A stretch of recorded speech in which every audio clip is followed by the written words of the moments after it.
Hello viewers, আসসালামু আলাইকুম। Samsung Galaxy A17 5G ইন্ডিয়াতে অফিসিয়ালি লঞ্চ হয়ে গেছে। তাহলে চলুন শুরু করা যাক আজকের এই ভিডিও। স্যামসাং গ্যালাক্সি A17 এর ভিতরে কি কি থাকছে।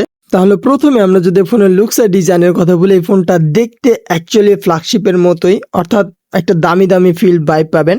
দেন যদি এই ফোনে আমরা পোর্টস অ্যান্ড বাটনের কথা বলি, তো নিচের দিকে আপনারা স্পিকার গ্রিল দেখতে পারবেন, টাইপ সি পোর্ট দেখতে পারবেন এবং একটি মাইক্রোফোন দেখতে পারবেন।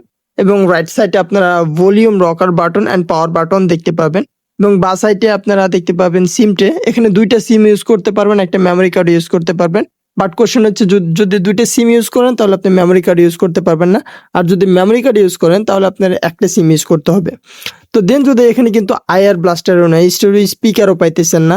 দেন যদি ফোন আমরা ক্যামেরার দিকে তাকাই, রেয়ারে triple camera set up. Main camera হচ্ছে 50 মেগাপিক্সেল, যেখানে আপনারা OIS দেখতে পারবেন।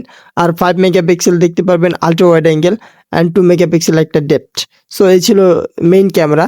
তো মেইন ক্যামেরা দিয়ে আপনারা 4K 30 এপিএস পর্যন্ত শ্যুট করা যায়। আর সেলফি ক্যামেরা হিসেবে দেওয়া হচ্ছে 13 মেগাপিক্সেল সেলফি ক্যামেরা, যেখানে আপনারা 1080p 30fps বা 60fps পর্যন্ত শ্যুট করা যায়। বাই দ্য ওয়ে, এখানে কিন্তু 5000 mAh এর ম্যাসিভ একটা ব্যাটারি দেওয়া আছে। ইন্টারেস্টিং ব্যাপার হচ্ছে, এখানে 25 ওয়াটের চার্জার আপনি স্যামসাং বক্সেই দিয়ে দিছে। অনেকদিন পর এইটা পাওয়া যাচ্ছে, কারণ স্যামসাং দিন দিন কিন্তু এই অ্যাডাপ্টার দিয়ে ভুলেই গেছিল। সো ওভারঅল বলতে গেলে এই ছিল। এখানে IP54 এর রেটিং দেওয়া আছে, যেখানে আপনারা টুকটাক পানি লাগলেও কোনো ইস্যু হবে না। আর প্রসেসর হিসেবে দেওয়া আছে Exynos 1300 5G 5 ন্যানোমিটার একটা আর্কিটেকচার তৈরি প্রসেসর, যার আন্তর্জাতিক স্কোর বলতে পারেন এখানে 4.5 লাখের মতো।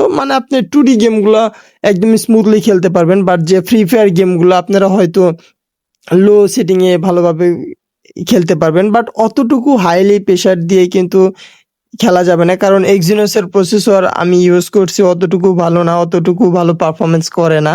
দেন যদি এই ফোনে আমরা আরো যদি ভালো দিক বলি, এই ফোনটার ওয়েট অ্যাপ্রক্সিমেটলি বলতে পারেন 190 গ্রাম, লাইট ওয়েটে বলতে পারেন। 3.5 জ্যাকটাও পাবেন না, যেটা থাকা প্রয়োজন ছিল।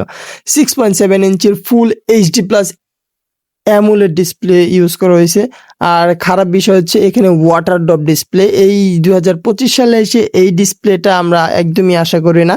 এখানে প্রোটেকশন হিসেবে দেওয়া আছে কর্নিং গরিলা গ্লাস ভিক্টাসের প্রোটেকশন, অনেক শক্তপোক্ত একটা প্রোটেকশন।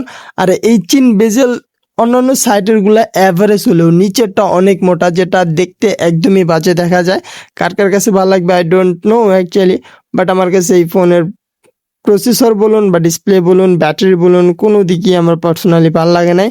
বাট হ্যাঁ, ডিসপ্লেতে যেহেতু অ্যামোলেড ডিসপ্লে ইউজ করা হয়েছে, আর স্যামসাং এর অ্যামোলেড ডিসপ্লেগুলো একদম টপ নচ হয়। এখানে 6 বছরের অ্যান্ড্রয়েড আপডেট পাবেন, 6 বছরের মেজর আপডেট, সিকিউরিটি আপডেট পেয়ে যাইতেছেন, which is really actually good. আর এখানে ফিঙ্গারপ্রিন্ট হিসেবে দেওয়া হচ্ছে সাইড মাউন্টেড ফিঙ্গারপ্রিন্ট। তো এই ছিল ফোনের।